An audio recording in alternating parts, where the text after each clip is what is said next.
Hello बच्चों, आज हम लोग शुरू करेंगे क्लास 10 का चैप्टर नंबर 3 जिसका नाम है pair of linear equation in two variables. ये जो लेक्चर है इसका इंट्रोडक्शन का है, एक्सरसाइज इसके बाद वाले लेक्चर में होगा। तो आइए देखते हैं हम लोग क्या है pair of linear equation in two variables. Variables का मतलब तो आपको पता ही है, अल्फ़ाबेट के जो letter A B C D X Y Z M N, ये क्या है हमारे वेरिएबल्स है। लेकिन यहाँ बात हो रही है टू वेरिएबल्स की। तो टू वेरिएबल्स यानी आपको दो अलग अलग वेरिएबल यूज़ करने होंगे, जैसे A B M N X Y Y Z ऐसे यूज़ करना होगा, या पी क्यू कोई भी कर सकते हो, लेकिन दो वेरिएबल्स चाहिए। तो ये हम लोग उसे टू वेरिएबल्स कहेंगे। तो बात करता हूँ मैं पहले linear equation in two variables की। तो यहाँ पे मैं लिख देता हूँ 3x plus 2y minus 3 equal to 0। फिर ये लेता हूँ मैं, पहले ये जान लो, देखो ये क्या है, इसमें क्या है, linear equation in two variables होने के दो कंडीशन है। पहला कंडीशन क्या है हमारा, टू वेरिएबल्स होने चाहिए। कितने वेरिएबल होने चाहिए, टू वेरिएबल्स होने चाहिए। और दूसरा कंडीशन है वेरिएबल का जो डिग्री है वो वन होना चाहिए। डिग्री मतलब पावर। अब देखो यहाँ पे चेक करते हैं, इसमें देखो दो वेरिएबल है, एक पहला x दूसरा है y। तो टू वेरिएबल्स यानी पहला कंडीशन सेटिस्फाई हुआ। और दूसरा क्या मैंने बोला है, वेरिएबल का जो डिग्री पावर रहना चाहिए वो क्या होना चाहिए, वन। वन ही होना चाहिए, ना वन से कम ना वन से ज़्यादा। तो देखो इसका भी वन है, कुछ नहीं है मतलब वन है, इसका भी वन है। यानी ये क्या है हमारा linear equation in two variables. Two variables बोला है तो टू वेरिएबल्स हो गए एक्स और वाई। लीनियर लीनियर मतलब क्या होता है, वेरिएबल का पावर वन। तो ये हो गया हमारा linear equation in two variables. अब बात करता हूँ मैं पेयर ऑफ। पेयर का मतलब तो आपको पता ही है, जोड़ा। तो यानी दो होने चाहिए, लेकिन दो होने चाहिए तो जो दूसरा वाला जो इक्वेशन होगा ना उसमें भी सेम वेरिएबल्स होने चाहिए। जैसे ये ले लेता हूँ मैं -4x minus 3y plus 2 equal to 0। अब मैं इन दोनों को बोल सकता हूँ pair of linear equation in two variables. Sign minus हो प्लस हो चलेगा, नंबर कुछ भी हो। नंबर मतलब x के साथ जो ये नंबर है जिसे हम लोग कोएफिशिएंट कहते हैं, ये भी कुछ भी हो, डिवाइड में हो, पॉइंट में हो, चलेगा। लेकिन वेरिएबल क्या होने चाहिए, सेम होने चाहिए। तो ही हम लोग इन्हें क्या कह सकेंगे, pair of linear equation in two variables. ये जो नंबर प्रेजेंट होते हैं इसे हम लोग कोएफिशिएंट कहते हैं। y का कोएफिशिएंट क्या है, -3। और इसका स्टैंडर्ड फॉर्म होता है किसका, pair of linear equation in two variables का। क्या होता है, a1x plus b1y plus c1 is equal to 0। और सेकेंड वाले में क्या है, a2x plus b2y plus c2 equal to 0। अभी इसमें देखो वेरिएबल्स क्या है, सेम है, ऊपर नीचे सेम है, यहाँ पे भी y है यहाँ पे भी y है। यानी ये दोनों क्या है, हमारे pair of linear equation in two variables के स्टैंडर्ड फॉर्म है। अगर आपको कंपेयर करना है किसी भी लीनियर इक्वेशन को तो इससे कंपेयर कर सकते हो। और ये a1 b1 c1 क्या है, हमारे रियल नंबर्स है। इनके प्लेस पे कोई भी नंबर्स हो सकते हैं, चाहे वो प्लस में हो या माइनस में हो, चलेगा, कोई भी नंबर चलेगा। और यहाँ पे भी a2 b2 c2 के प्लेस पे भी कोई भी रियल नंबर्स हो सकते हैं। तो क्या रहते हैं यहाँ पे, रियल नंबर्स होते हैं। अब नेक्स्ट टॉपिक है हमारा इस pair of linear equation in two variable को सॉल्व करने को। इसको सॉल्व करने के तीन मेथड होते हैं। पहला ग्राफिकल मेथड, दूसरा सब्स्टिट्यूशन मेथड और तीसरा एलिमिनेशन मेथड। तीनों ही मेथड मैं आपको बताऊंगा। पहला है हमारा ग्राफिकल मेथड, ये बताता हूँ मैं। देखो ये जो स्टैंडर्ड फॉर्म है मैंने आपको पहले ही बताया। इसमें क्या होगा, हम लोग क्या करेंगे, दोनों ही क्या करेंगे इक्वेशन का, पहला ये a1 और a2 का वैल्यू, जैसे यहाँ पे कुछ ना कुछ नंबर रहेगा, वैल्यू रहेगा, रियल नंबर रहेंगे, उनको लेंगे। अगर a1 by a2 is not equal to b1 by b2 आया तो इसमें क्या होंगे, लाइन जो होंगे इंटरसेक्ट करेंगे, सिर्फ और सिर्फ एक पॉइंट पे इंटरसेक्ट करेंगे। कैसे, देखो यहाँ पे मान लो ये इक्वेशन 1 का है और ये इक्वेशन 2 का। अब देखो यहाँ पे क्या कर रहे हैं, ये दोनों इक्वेशन एक दूसरे को एक पॉइंट पे इंटरसेक्ट कर रहे हैं। तो इसे हम लोग, ऐसा कब होगा, जब a1 by a2 not equal to b1 by b2 होगा, तब होगा ऐसा। और लाइन जो है इंटरसेक्ट कर रही है वो भी मैंने बताया। और इस केस में हमें वन सॉल्यूशन मिलेगा। कितना सॉल्यूशन मिलेगा, वन सॉल्यूशन।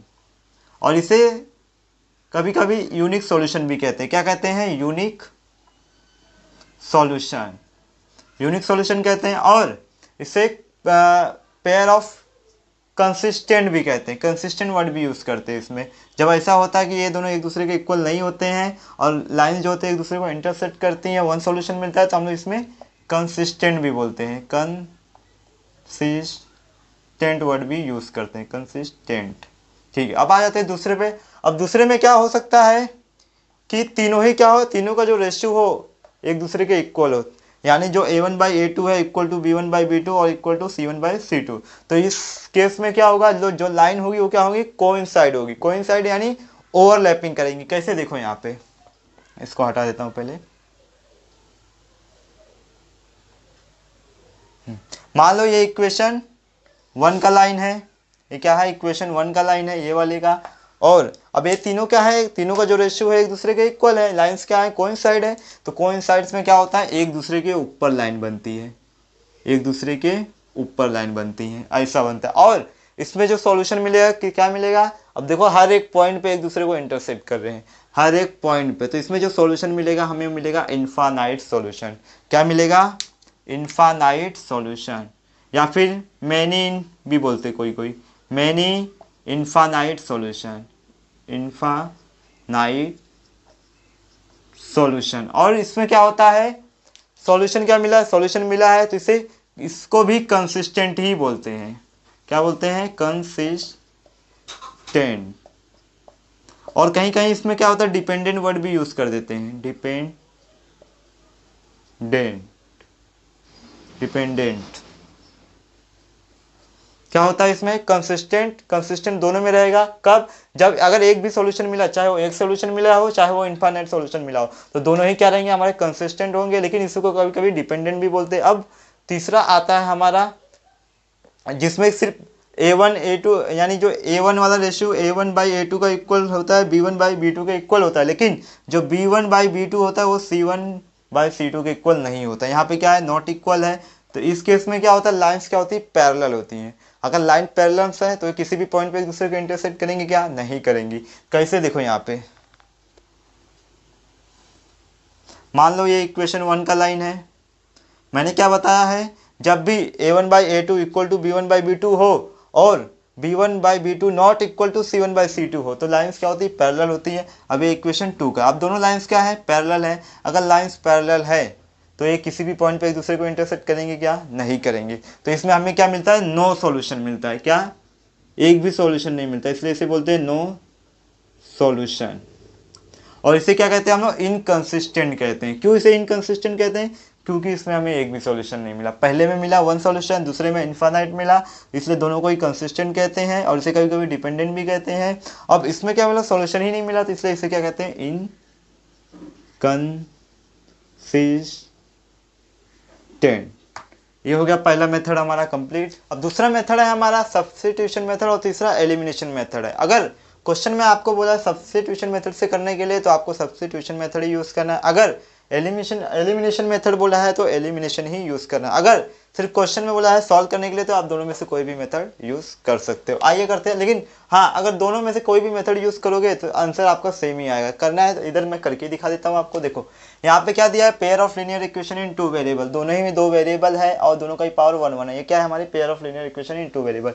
इसे इक्वेशन 1 ले लो, इसे इक्वेशन 2 ले लो। सब्स्टिट्यूशन मेथड बोला, यानी हमें क्या करना होगा, दोनों में से कोई एक इक्वेशन लेना होगा। तो मैं इक्वेशन 2 लेता हूँ, इक्वेशन 2 लेता हूँ तो x minus Y is equal to क्या है, 4 है। तो इसे लिख दो फ्रॉम इक्वेशन 2 फ्रॉम 2, इक्वेशन 2 है ये। अब क्या करना है, आपको कोई x में से y, x या y दोनों में से कोई एक वेरिएबल को लेफ्ट साइड में रखना है, बाकी को राइट साइड में शिफ्ट करना है।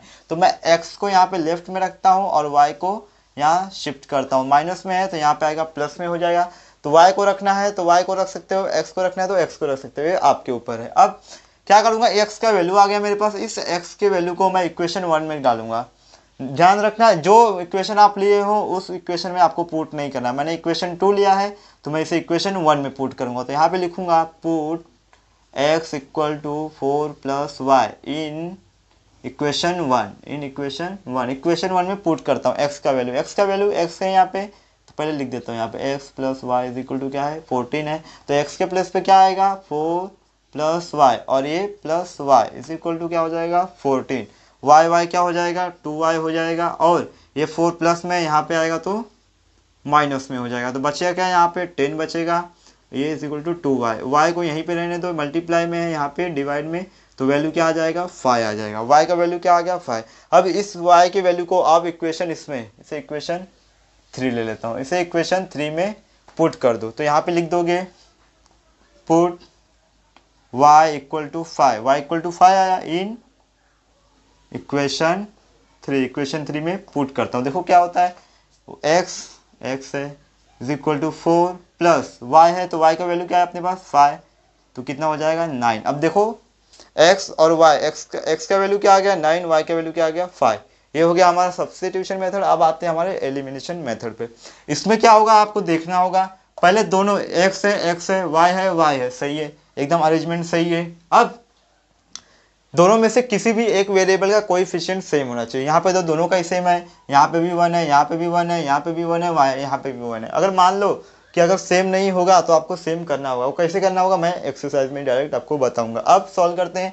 इसे इक्वेशन 1 ले लो और इसे इक्वेशन 2 ले लो। अब कौन सा है, यहाँ पे तो दोनों ही सेम है, मैं y का कंसीडर करता हूँ। इसका भी कोएफिशिएंट 1 है, इसका भी कोएफिशिएंट 1 है। अगर प्लस माइनस रहा, यहाँ पे करके दिखाता हूँ, अगर प्लस माइनस रहा या फिर माइनस प्लस रहा तो आप क्या करोगे, ऐड करोगे। क्या करोगे, ऐड करोगे। अगर माइनस माइनस या फिर प्लस प्लस रहा तो क्या करोगे, आप सबट्रैक्ट करोगे। क्या करोगे, सबट्रैक्ट करोगे। ठीक है, सेम दोनों साइन सेम रहा, चाहे वो माइनस माइनस हो चाहे वो प्लस प्लस हो, तो इक्वेशन दोनों इक्वेशन सबट्रैक्ट करोगे। अगर डिफरेंट रहा साइन तो क्या करोगे, ऐड करोगे। यहाँ पे साइन क्या है, डिफरेंट है दोनों का। और हाँ, ये साइन देखोगे किसका, जिसका कोएफिशिएंट सेम रहेगा। जैसे यहाँ पे y का सेम है, x का भी सेम है, लेकिन मैं y का देख रहा हूँ। जिसका कोएफिशिएंट सेम रहेगा उसका साइन देखोगे। यहाँ पे प्लस है, यहाँ पे माइनस है, डिफरेंट है, तो मैं क्या करूँगा, ऐड करूँगा। तो यहाँ पे लिख दोगे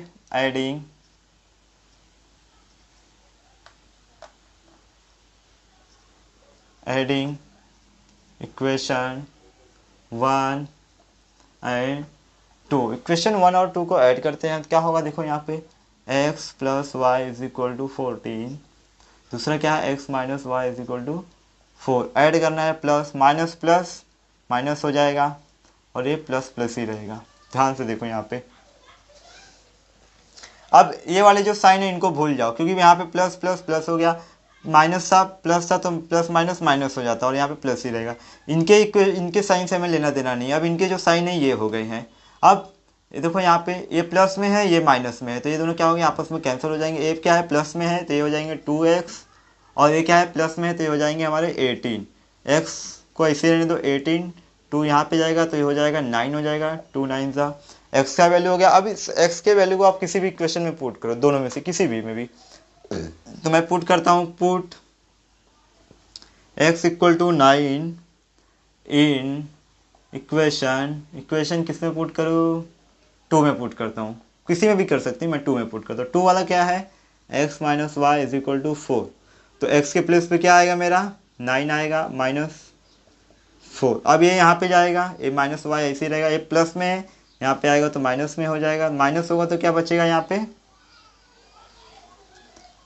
सॉरी 9 है, 5 लिख दिया मैं, 9, तो माइनस होगा तो क्या बचेगा -5, और ये minus Y, minus minus cancel, तो y का वैल्यू क्या आ गया 5 आ गया। अब देखो दोनों का ही जो आंसर सेम आया, इसमें भी y का वैल्यू 5, इसमें भी x का वैल्यू 9, इसमें भी x का वैल्यू 9। तो कोई किसी भी मेथड से करोगे आपका आंसर सेम आएगा। खाली इतना याद रखना है क्वेश्चन में बोला क्या है। क्वेश्चन में एलिमिनेशन बोला है तो एलिमिनेशन मेथड से करो, सब्स्टिट्यूशन मेथड बोला है सब्स्टिट्यूशन मेथड, ग्राफिकल मेथड बोला है ग्राफिकल मेथड से करो। अगर बोल दिया है किसी भी मेथड से या कि मेथड का नाम नहीं लिया है तो इन दोनों में से किसी भी मेथड से आप कर सकते हो।